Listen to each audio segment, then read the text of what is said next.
turn our focus here for a minute to Asia, where North Korean leader Kim Jong Un seems to have vanished from the public spotlight. Hasn't been seen at any events for the past 3 weeks, even skipping a high-profile state meeting. Brian Todd tells us what North Korean media are now saying about the situation.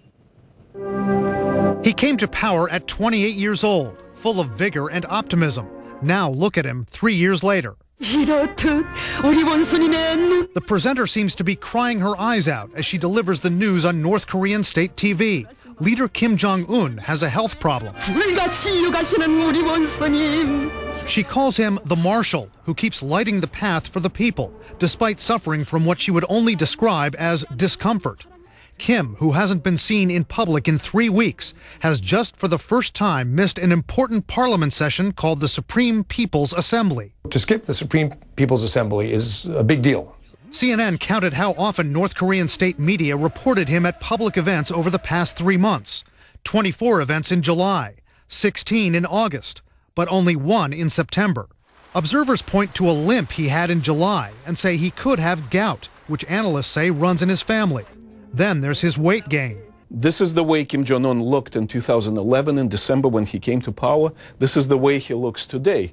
Obviously, he gained some weight.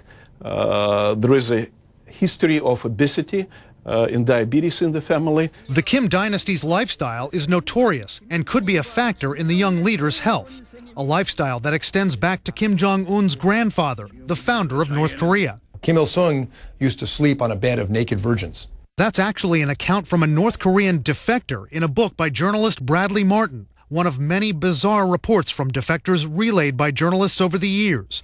Kim Jong-un's father, Kim Jong-il, was a legendary smoker, drinker, womanizer. Kim Jong-un probably combines all that plus the worst of Western pop culture, Cokes and French fries because he lived abroad. A U.S. intelligence official tells CNN there are no indications Kim Jong-un is seriously ill or that he's keeping a low profile because of potential challengers.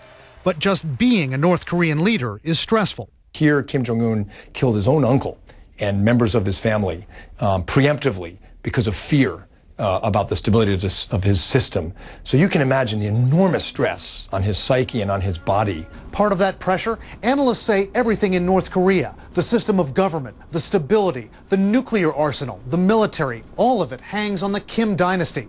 If Kim Jong-un dies, they say, that could be the beginning of the unraveling of this mysterious country. Brian Todd, CNN, Washington.